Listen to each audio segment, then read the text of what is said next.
এটা ভাষার মাস, আমাদের শক্তির মাস, আমাদের সাহসের মাস। এই মাসেই বাঙালিরা রক্তদানের মধ্য দিয়ে তাদের দাবি আদায় করেছিল। আমার বিশ্বাস স্বাধীনতা এত বছর পরেও এই ভাষা আমাদের শক্তির, সাহসের মর্যাদার সঙ্গে দাঁড়িয়ে থাকবে। আমাদের মুক্তিযুদ্ধের মান, সম্মান, গৌরব অক্ষুণ্ণ রাখবে। ভাষা শহীদদের প্রতি শ্রদ্ধা, সমস্ত শহীদদের প্রতি মুক্তিযুদ্ধ 24 শহীদের শ্রদ্ধা জানিয়ে আমরা এই শহীদ মিনারে মালা দিতে এসেছি। আজকের এই ভাষা দিবসে, তার মানে অমর 21-তে বাংলাদেশ হিন্দু বৌদ্ধ খ্রিস্টান ঐক্য পরিষদ এবং তার অঙ্গ সংগঠন সহ আমরা আজকে এখানে বেদিতে এসেছি শ্রদ্ধা নিবেদন করার জন্য। আমরা আজকের এই দিবসে আমরা চাই এই বাংলা ভাষাভাষী সহ সকল ভাষা, এখানে আদিবাসী যারা রয়েছেন আমাদের বাংলার এই ভূখণ্ডে, সকলের মাতৃভাষা যেন সুন্দরভাবে তার প্রয়োগের একটি সুনিশ্চিত অবস্থা যেন তৈরি হয় এবং এর মাধ্যমে প্রত্যেকের ভাষাভাষী ভাষাকে তার শ্রদ্ধা জানানোর মাধ্যমে দেশকে সমৃদ্ধির একটি জায়গায় নিয়ে যেতে পারবে।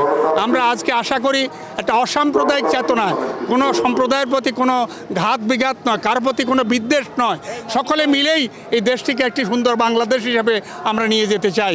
সেটি আজকে আমাদের সবচেয়ে বড় পাওনা।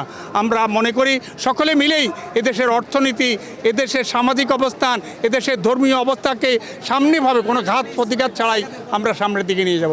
এটাই আজকের দিনে বড় চাওয়া। ভাষা আন্দোলন তৈরি যারা সৃষ্টি করেছেন তাদের মধ্যে আমাদের পার্টির আব্দুল মতিন, যাকে ভাষা মতিন নামে খ্যাত, তিনি আমাদের পার্টির নেতা ছিলেন। তিনি এখন প্রয়াত। তো আমরা ভাষা শহীদদের রক্তের উত্তরাধিকার, আমরা এই রক্তের প্রতি অঙ্গীকারবদ্ধ যে 21-এর যে চেতনা, সেই চেতনা আমরা কখনই ভুলব না, ভুলতে দেব না। আমাদের দেশ জাতি যখনই কোনো সংকটে পড়েছে, সেই সংকট থেকে উত্তরণের জন্য বাংলাদেশের মানুষ আন্দোলন করেছে, সংগ্রাম করেছে। সেটা ভাষার জন্য হোক, সেটা গণতন্ত্রের জন্য হোক, সেটা মানুষের অধিকারকে আদায় করার জন্য হোক এবং রাষ্ট্র থেকে বৈষম্য মুক্ত হওয়ার জন্য হোক, প্রতিটি আন্দোলন সংগ্রামে এদেশের মানুষের অধিকার প্রতিষ্ঠিত হয়েছে।